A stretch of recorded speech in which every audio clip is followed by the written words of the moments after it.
Deep in the heart of Norfolk Southern coal country in southwestern West Virginia, we watch as a train of empty hoppers is hauled up a branch toward a mine. These gray-colored hoppers, called top gons, have become quite familiar in recent years to observers in the eastern part of the country. Norfolk Southern undertook a major program and rebuilt a total of 17,052 of these hoppers from older cars like these seen on the rear of the train.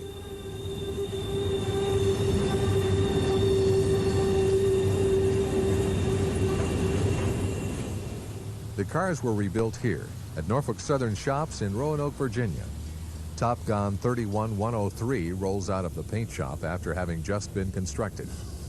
6 hours earlier, the car was nothing but a bunch of parts waiting to be assembled and welded into a modern coal hopper. As you can see from the date on the side of the car, we visited the shops during July of 1995. We'll be touring the entire assembly line to see how these cars are put together. Every day, Monday through Friday, approximately 10 cars like this roll off the line and out the doors of the paint shop to join Norfolk Southern's growing fleet of Top Gons.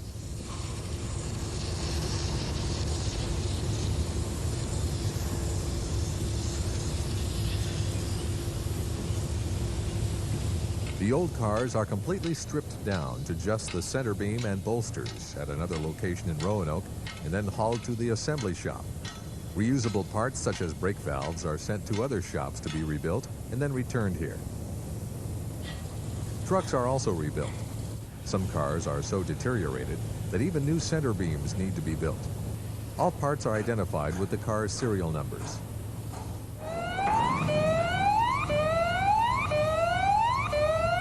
Before the assembly line begins to move, warning sirens sound to alert the workers. The line moves forward one car. The process starts at the end of the line and works back here to the start. The first stop is where cars are prepped to go onto the line. Rough edges are ground smooth, and if any holes need to be placed in the center beam, a plasma arc cutting torch is used for the job.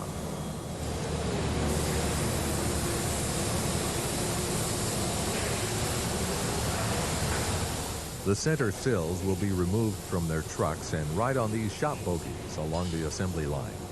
Inside the shop building, the first station prepares the male center casting.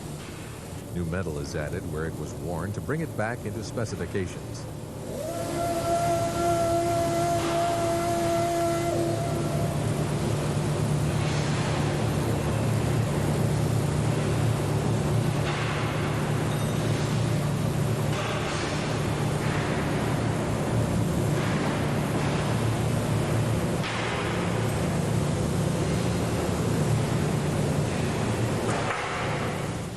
The coupler pockets are prepared and new angle iron is attached to the center sill. These braces will help support the floor and sides of the car.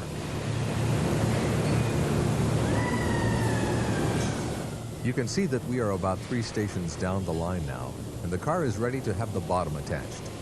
An overhead crane lifts the chassis over to the station where this will happen.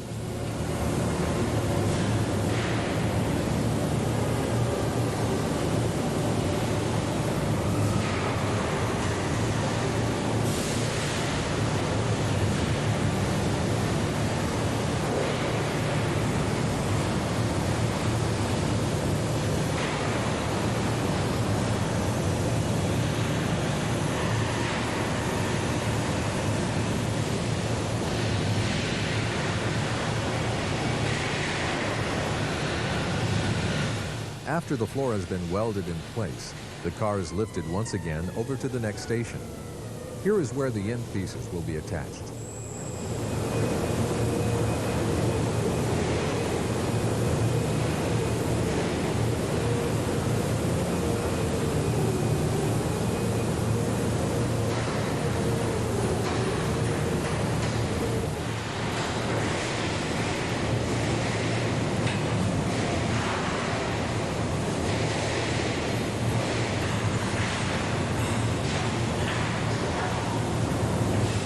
Once the car is ready, the overhead crane delivers one prefabricated end at a time and slowly lowers it into position.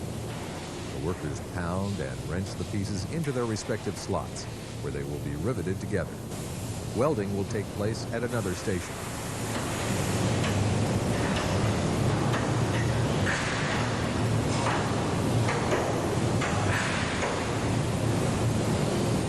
Once both end pieces are attached, the car is lifted back to the line and placed on shop bogies again.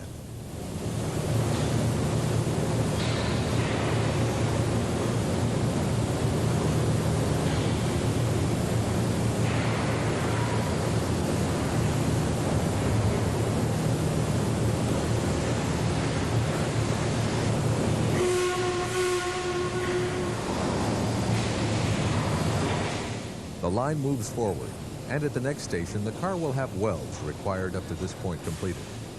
Offline, we see side panels being built as they come through a giant press.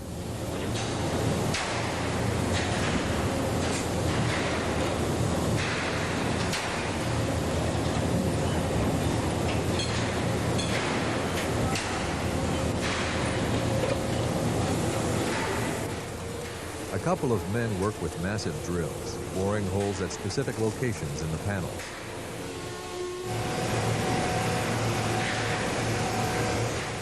Welders begin the task of sealing all the seams on the car. On the other side of the building, more welding is being done on almost completed cars near the end of the assembly line. Major welding gets underway now to attach inside bracing before the sides are brought over. The electric arc welders are wire-fed, meaning that a continuous feed of welding rod is automatically fed to the tip of the welder. This makes the job go much faster, since the welder won't have to stop work to pick up another rod.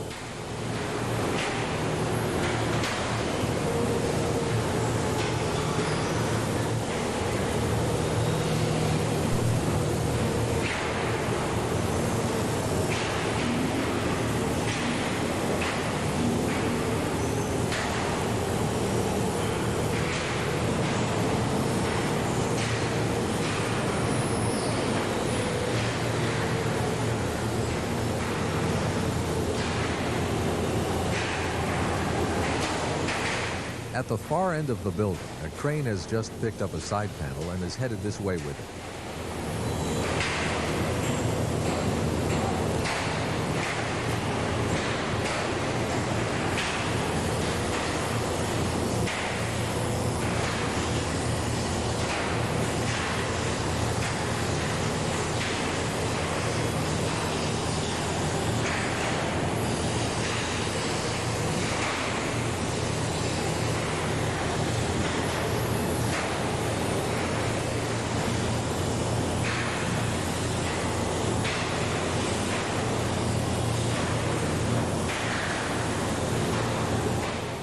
The crane lifts the panel up high to clear the rigging of this work bay, where the panels will be attached to the car.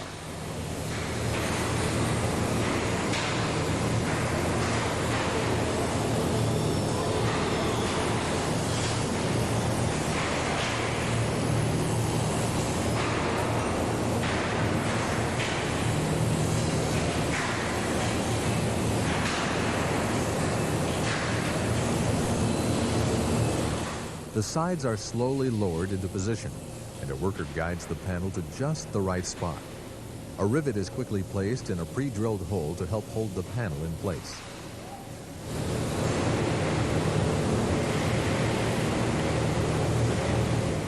At the end of this portion of the line, cars are pushed onto a transfer table and moved to the return portion of the line.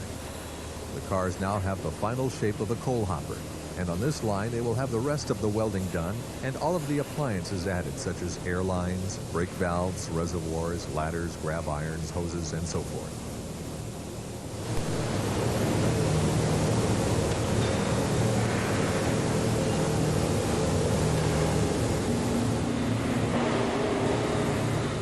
We've relocated now to the end of the line. The car in the background is having the final welds done.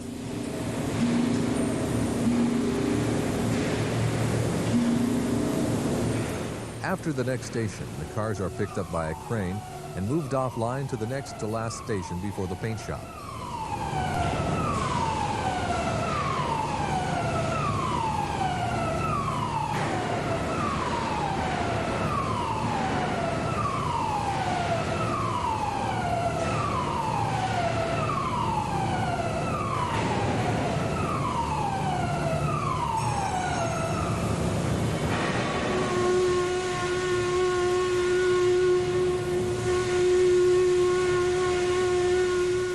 Here, couplers and air hoses are added, and we watch as a coupler has just been placed on this car.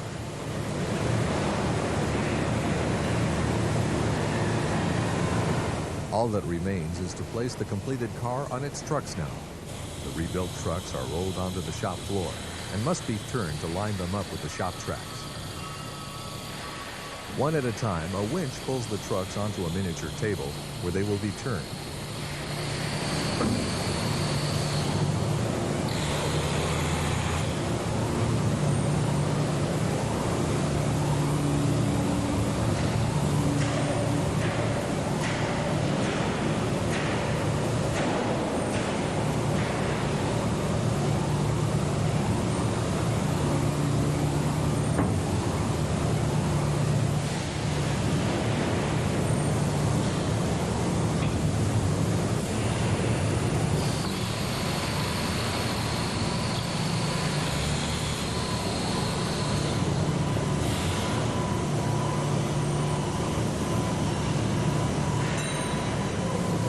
The second truck is turned, and then the pair are chained together, and another winch pulls them ahead to the final station in the shop building.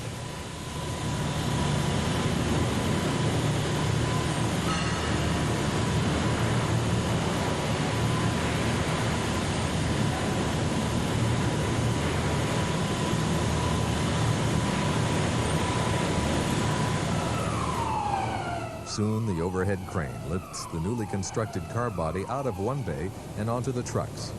Some final adjustments will be made once the body is in place, and several more items will be completed before the car is ready to enter the paint shop.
Once everything is complete, the winch cable is attached to the car, and for the very first time it rolls under its own trucks as it heads for the paint shop.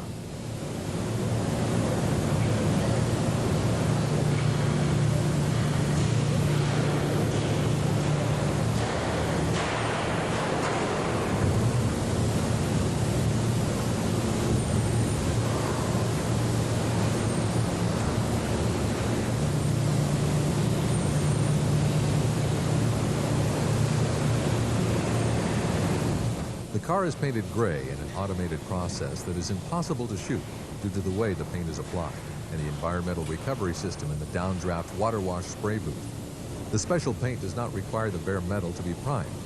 Once the car comes out of that bay, it's ready to be stenciled, and the Norfolk Southern logo is painted onto the side panels.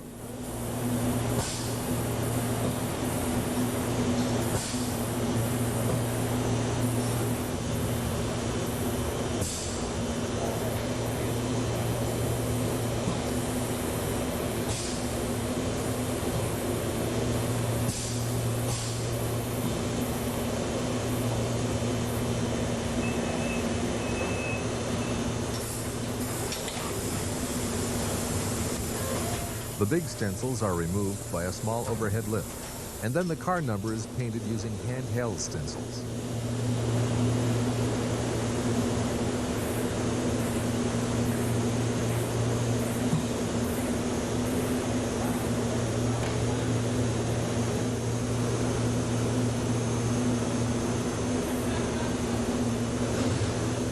All of the other information seen painted on car sides is added to complete the job, and car number 31101 is now done. In a couple of days, it'll be in the coal fields, earning revenue for the railroad. During the summer of 1998, Burlington Northern Santa Fe undertook a major construction project to rebuild its Thayer subdivision in Arkansas and Missouri. The busy line was completely shut down for 2 weeks during what the railroad called the Blitz.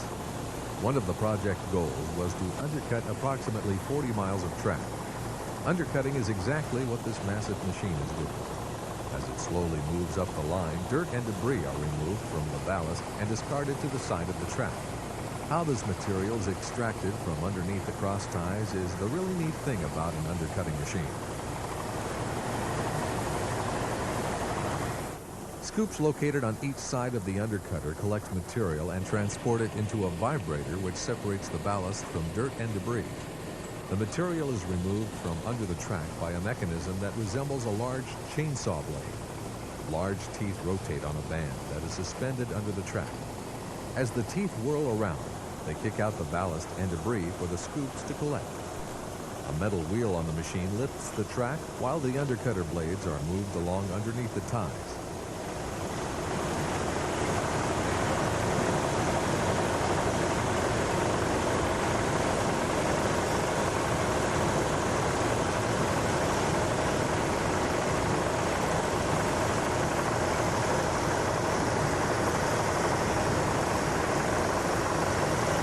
The view from behind the scoop shows concrete ties suspended in the air as the track is coming back to rest on the ground. It's nearly impossible to see any part of the actual undercutter blade while the machine is working.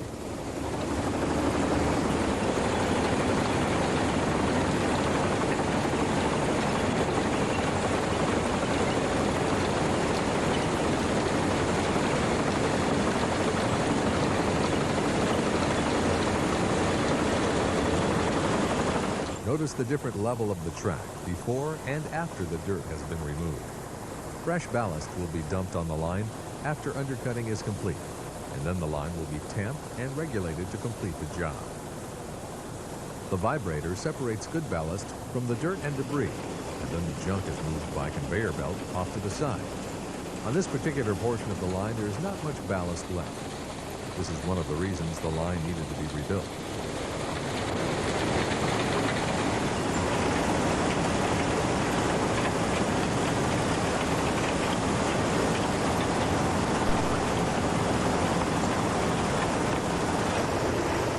Inside the climate-controlled cab, the machine operator adjusts controls and constantly checks on the machine's performance to ensure that the job is being done correctly. We'll take a moment to just watch as the machine continues to work up the line.